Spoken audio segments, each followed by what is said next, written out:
తన కింద కులాలను అనుకున్న వాళ్ళ మీద నిర్బంధం పెట్టి వాళ్ళని డామినేట్ చేస్తున్నాం. అంటే భారతదేశంలో ఒకవైపు మా ఆత్మగౌరవం అని, మరొక వైపు తమ ఆత్మగౌరవం అని అడుగుతున్న వాళ్ళే ఆ హైరార్కీలో, ఆ నిచ్చెన సమాజంలో తమకంటే ఒక మట్టు కింద ఉన్న వాళ్ళ పట్ల అదే వివక్ష చూపిస్తున్నారు. ఇది వాళ్ళ ప్రధాన సమస్య. ఈ పుస్తకంలో మీరు బోయర్, వాళ్ళేమి బోయలేమి పెద్ద కులం కాదు, వాళ్ళేమి గౌరవించే కులం కాదు, కానీ ఆ బోయలు దళితుల పట్ల అదే అటిట్యూడ్.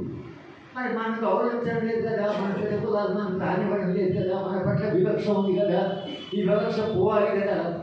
ఆ పోవాలన్నప్పుడు తాను వివక్ష పాటించకూడదు కదా. కానీ వివక్షను విమర్శిస్తూనే వివక్ష పాటించేటువంటి ఒక వేరే పర్సనాలిటీ భారతదేశంలో ఉంటుంది.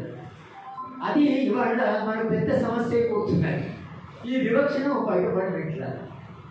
సార్ ఏం చేశారంటే కుల వ్యవస్థ గురించి రాయడమే కాకుండా వివక్ష ఎన్ని రూపాలు ఉంటుంది తాను ప్రాక్టికల్గా, అంటే క్షేత్రస్థాయిలో తాను చూసిన అనుభవాలని చాలా గట్టిగా చెప్పాలని చాలా గట్టిగా పుస్తకం చెప్పారు. ఈ వివక్ష గురించి చాలా గట్టిగా చెప్పారు. అది ఆ దళితుల పట్ల అనుకుంటే ఆయన పెరిగిన వాతావరణం, వాళ్ళు దగ్గర ఎన్లైట్మెంట్, వాళ్ళు సెక్యులర్ ప్లేస్ కావడం, ఈ ప్రభావాలన్నీ కూడా వినయ్ కుమార్ గారి మీద ఉన్నాయి.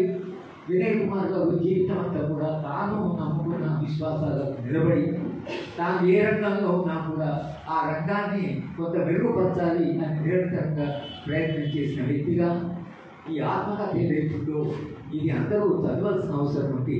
దీని నుంచి చాలా స్ఫూర్తి పొందవలసిన అవసరం ఉంది. ఈ మన యువత తరం ఏమైపోయిందంటే మన యువత తరము వాళ్ళు పూర్తిగా దాడి పెట్టారు. మాకైతే బయలు వస్తున్నాయి, 50 నిమిషాలు చెప్పిన వాళ్ళు పూర్తిగా దాడిపోయి పుస్తకం చూసుకుంటే రావాలి కదా, ఏముందో ఇక్కడ ఏం జరుగుతుందో సభ నేర్చుకోవాలి అని తెలియదు. అక్కడికి సుందరగిరి కేంద్రంలో ఈ కాంపిటేటివ్ ఎగ్జామ్లో పాపం ఏవో వాళ్ళు చదువుకోవడానికి సరళ కల్పించారు, పుస్తకాలు పెట్టారు సుందరగిరి కేంద్రాలు. మరి పుస్తకాలు పోలేనట్టు పిల్లలు వచ్చి చదువుకుంటారని వసతులు కల్పించారు. ఇది వసతులు కల్పించిన వినయ్ కుమార్ గారి పుస్తకం అంట సార్ ఫెసిలిటీస్ అని కల్పించారు, పోయామని వాళ్ళు కల్పించారు. వాళ్ళు ఎక్కడ పోతున్నారో, ఏం ఆలోచిస్తున్నారో, ఏం చూస్తున్నారో తెలియదు. ఒక తరం వచ్చింది కాబట్టి మీ తరం మీద రాశారో మా తరమైనా మన జ్ఞాపకాలని రాయడం లేదా సామాజిక అనుభవాన్ని రాయడం, ఆ అనుభవాన్ని వచ్చే తరాలకు అందించే బాధ్యతగా మీరు పుస్తకం రాశారు. తప్పకుండా ఈ పుస్తకం ఆదరించి సమాజం మరింత కాస్త మెరుగైన సమాజం దేనికొరకైతే మీ జీవితాలను పనిచేశారు ఆ పని ఈ పుస్తకం ద్వారా మీరు చెప్పడం ఏదైతుందో తప్పకుండా మిమ్మల్ని అభినందిస్తూ నన్ను ఇక్కడ పిలిచి నాకు ఈ గౌరవం ఇచ్చినందుకు వ్యక్తిగతంగా నేను ధన్యవాదాలు చెప్తూ, అలాగే మీ శ్రీమతి గారు రాలేదు. యాక్చువల్గా నేను ఆమె ఇక్కడ కలుస్తానని అనుకున్నాను. ఆమె గురించి చాలామంది ప్రస్తావించారు.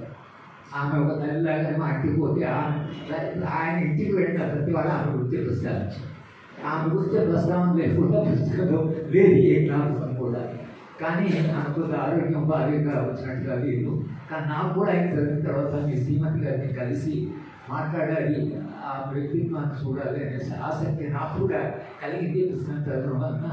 కనుక మీ శ్రీమతి గారి గడుగా ఆమె కూడా మా అభినందనలు చెప్తూ మీరు ఆమె కన్వే చేయాలని మీ కుటుంబ సభ్యులందరూ కూడా మీ గురించి చెప్పిన మంచి వాళ్ళందరూ కూడా అభినందిస్తూ నాకు అవకాశం ఇచ్చినట్టు